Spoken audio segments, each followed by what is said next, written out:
এবার বাংলাদেশে আওয়ামী লীগ চুপি চুপি গোপনে গোপনে জনসংযোগ তৈরি করবে।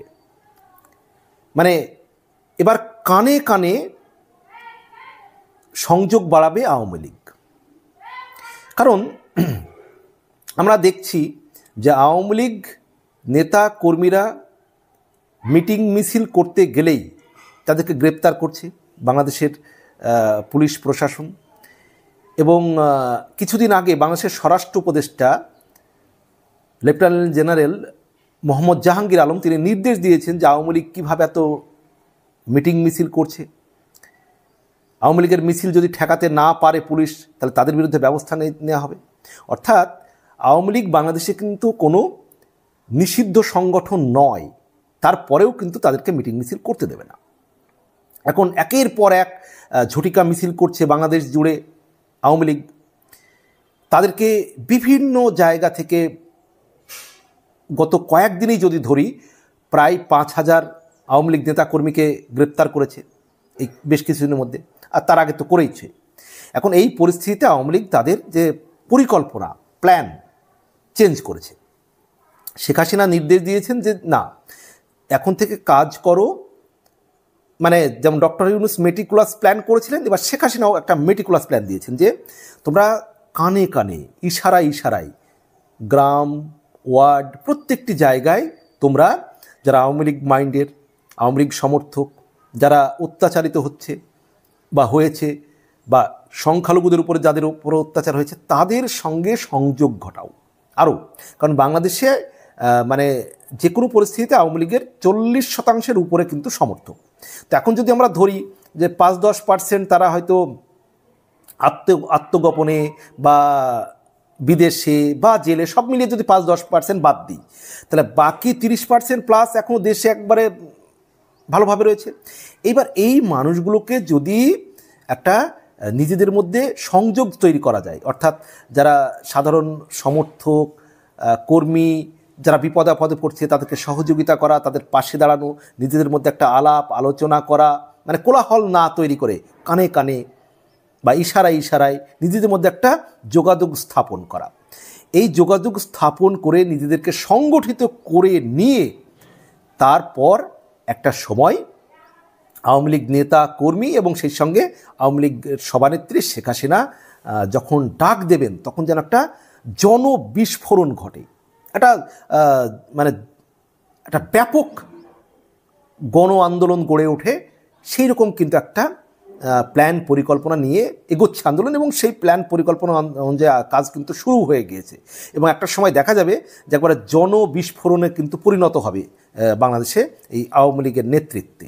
কারণ এই যে সরকার চলছে, এই সরকার তো ডক্টর ইউনূসের নেতৃত্বে সার্বিকভাবে ব্যর্থ একটি সরকার।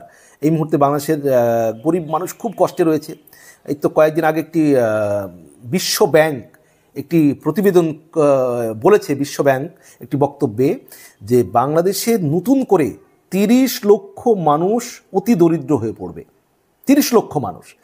অথচ কিছু মানুষকে দেখবেন এখনও ডক্টর ইউনূসের হয়ে ঢাকঢোল পিটায়। আসলে এই ঢাকঢোল পিটায় কেন? তারা বাংলাদেশের মানুষের ভালো চায় না, বাংলাদেশের ভালো চায় না, শুধু তাদের স্বার্থ সিদ্ধি হচ্ছে কিনা, স্বার্থ হাসিল হচ্ছে কিনা তারা শুধু সেটা দেখবেন, সেটা দেখবে, ব্যাস, তাহলেই তারা ঢাকঢোল পেটাবে। অথচ বাংলাদেশটা আজকে মানে অর্থনৈতিকভাবে পিছিয়ে পড়েছে। মানুষের হাতে কাজ নেই, মানুষের হাতে অর্থ নেই, আইন নেই, শৃঙ্খলা নেই, নিরাপত্তা নেই, নারী নিরাপত্তা নেই, চাঁদাবাজি, গুন্ডামি, মাস্তানি। মানে বাংলাদেশের ইতিহাসে এত বিশৃঙ্খল বাংলাদেশ কবে হয়েছিল এটা বাংলাদেশের যারা বয়স্ক মানুষ তারা খুঁজে পাবেন কিনা সন্দেহ। 71 সালে স্বাধীন হওয়ার পরে এবার আমরা হয়তো পড়াশোনা করে জানছি অনেক কিছু, বা যে শাসন আমলগুলো দেখেছি আমরা, শেখ হাসিনার শাসন আমল দেখেছি, খালেদা জিয়ার শাসন আমল দেখেছি, খোঁজ নিয়েছি, জেনেছি। তাছাড়া বাংলাদেশের বহু মানুষের সঙ্গে আমি বিভিন্ন সময় বিভিন্ন মাধ্যমে কথা বলে দেখেছি যে একটা এত অরাজক, এত অন্ধকার পরিস্থিতি বাংলাদেশে কোনো দিন হয়নি। আইন শৃঙ্খলার, মানুষের মধ্যে বিশৃঙ্খলা, কর্ম হারিয়ে ফেলা, মানে হাজার হাজার গার্মেন্ট ফ্যাক্টরির কর্মচারীরা কাজ হারিয়ে ফেলেছেন। তারপরে সংখ্যালঘুদের উপরে অত্যাচার, নারীদের কোনো নিরাপত্তা নেই, যেখানে সেখানে চুরি ডাকাতি ছিনতাই, মব জাস্টিস, তারপরে মান সম্মান মানি লোকের বলে কিছু থাকছে না, মুক্তিযোদ্ধাদের অপমানিত করা হচ্ছে, অপমান করা হচ্ছে, জুতোর মালা গলায় দিয়ে ঘোরানো হচ্ছে, শিক্ষকদের জোর করে পদত্যাগ করানো হচ্ছে, মারধর করা হচ্ছে, আইনজীবীদের কোর্টের বাইরে মারা হচ্ছে, বিচারপতিদের জোর করে পদত্যাগ করানো হচ্ছে, অর্থবান ব্যবসায়ী তাদের কাছে গিয়ে চাঁদাবাজি করা হচ্ছে, যাকে তাকে ভারতের দালাল বা আওয়ামী লীগের দালাল বা দোসর, দোসর মানে সঙ্গী, তো আওয়ামী লীগের দোসর বা ভারতের দোসর বলে ট্যাগ দিয়ে তাদের লুটপাট করা, ভাঙচুর করা, যে কোনো প্রতিষ্ঠান একেবারে জলভাত হয়ে গিয়েছে।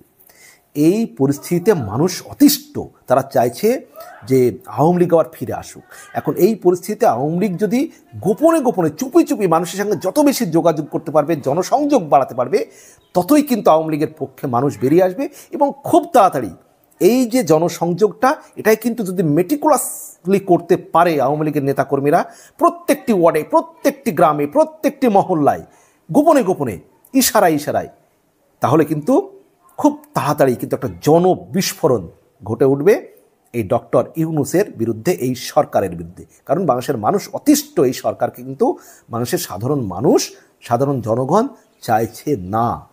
তাই তো মানুষ বলতে শুরু করেছে আমরা আগেই ভালো ছিলাম। মানুষ এখন চায় যে শেখ হাসিনা ক্ষমতা আসুক। আপনাদের কি মনে হয়? আপনাদের কি বিশ্লেষণ রয়েছে বা কি মন্তব্য রয়েছে জানাবেন। আমার বক্তব্যের সঙ্গে একমত হলেও জানাবেন, আমার বক্তব্যের সঙ্গে একমত না হলেও জানাবেন। ভালো থাকবেন, সবার জন্য শুভকামনা।